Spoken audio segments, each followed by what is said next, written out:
What's up, YouTube? I'm back again because I told my friend I'd make a video every day.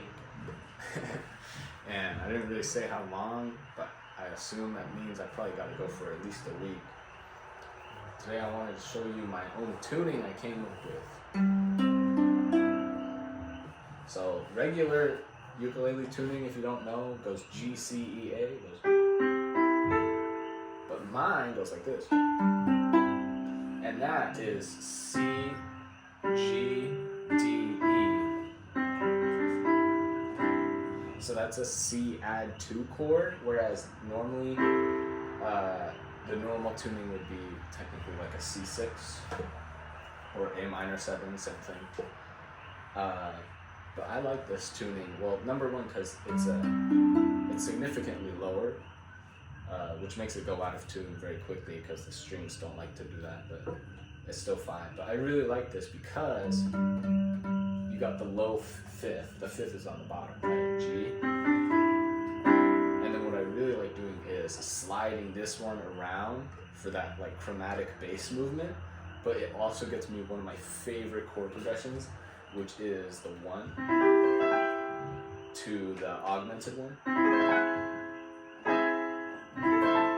to the 6 minor. Well, really, it sounds complicated, but all you're doing is just playing a major chord and then you move the 5th up. It sounds really good. I was actually watching, I was rewatching like Don't Hug Me, I'm Scared, like the animation stuff, and I heard that one in like the 4th episode or something. I don't know. It's really fun. I hear it all the time. It's so cool because it's such a good chord progression. I'm glad it's so common because it's so good. But anyways, this is how it sounds on here. Which also you could also think of it, the augmented 1 is kind of like very similar to the minor 4, which is like everyone's favorite note. So like on the fretboard here, if I place my finger here, we get the augmented 1. Well, it also has the 2nd in there, but just ignore the 2nd. And then if you put your finger here too, now you get the full on, the minor, wait, hold on, minor. Oh, that's interesting. A minor add 6 chord is the same as a half whole diminished. So instead of the minor 4 chord add 6, you could also call it a D half diminished. Okay, wait, this is actually really cool. I was watching Jacob Collier's theory on negative harmony and everything, and I finally figured it out, and it's actually really interesting. So when I play the minor 4 chord, right, the best chord, everyone knows that. I'm playing this in C, by the way. So F minor to C major. Every time, I always, my ear is just drawn towards the 2nd scale degree, D. Here, oh shit, I should have turned this on. Right? It sounds so good for some reason. I don't know why, you know? I guess just because leading tones, but there's leading tones everywhere, but specifically this, just it sounds so, oh shoot, it sounds so good. So anyways, oh yeah, back to Jacob Collier. The reason, I theorize the reason as to why is, so when Jacob Collier talks about flipping chords around the 5th, what he kind of means is this sounds complex, but the way I think of it is around E flat and E, you have are the orange and the blue portal, you know, from the video game. I've never played the game, but it's 2 portals, and then so if you have E and a chord, that E would turn to E flat. If you have E flat and a chord, it would turn to E.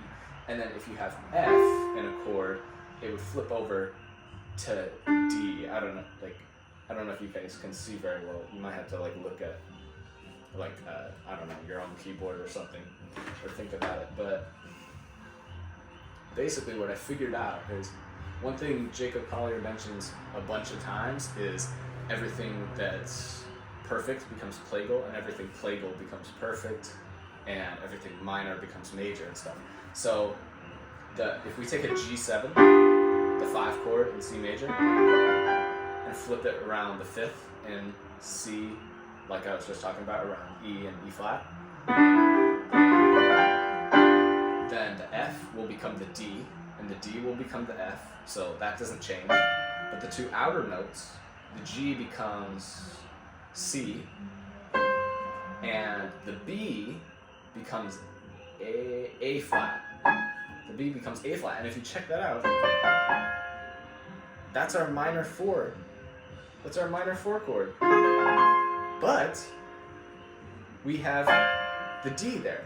So, like, the way I think about this is, okay, wait, if we check back, we can see that the D, we got this D, like flipping across the axis, negative harmony style. We got it from the dominant 7th, right? Because the F in the G7 turned into the D, the 6th, and the F minor.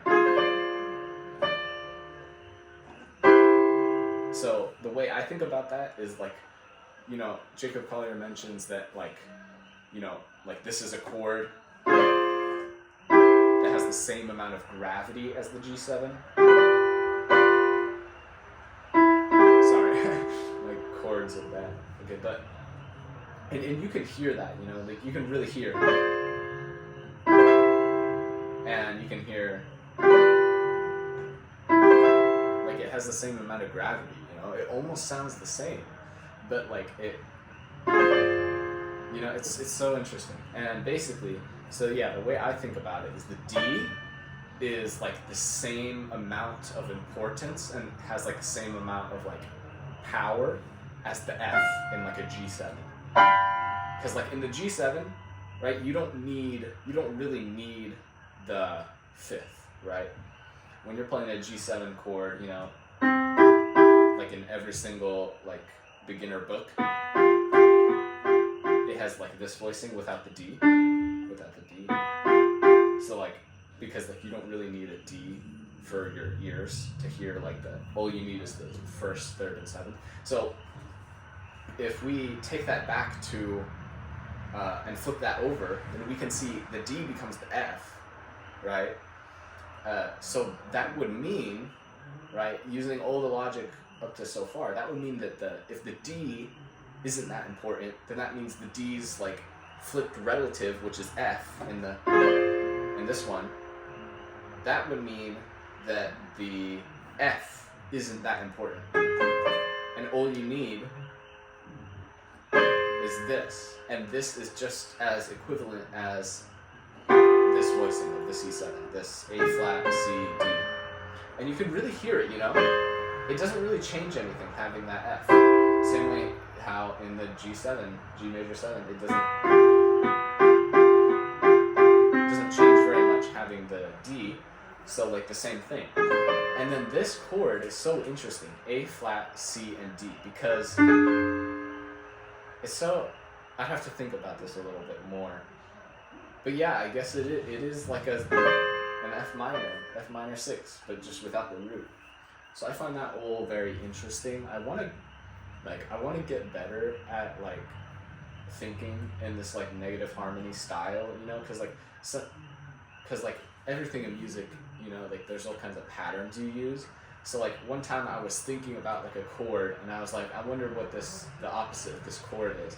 And then I thought about it using like shortcuts, like Jacob Collier said about like everything minor becomes major, plagal becomes perfect, you know, and all that stuff. And you can like find the chords a lot quicker. And it's just really an interesting way of thinking about music. You obviously don't need to do this. You could just go, oh, this sounds good. It's kind of like a minor plagal. You know, like that's. You don't even have to think that. You can just think this sounds good.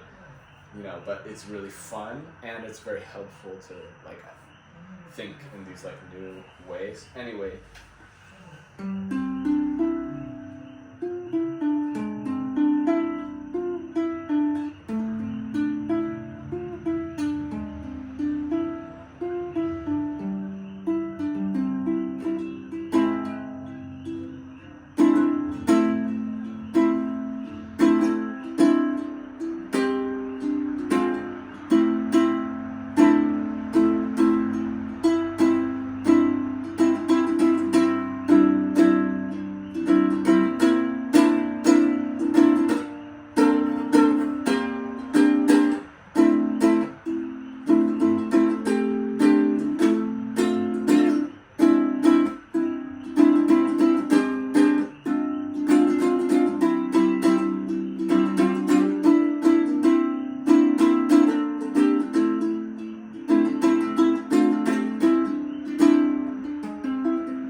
All right, see you later.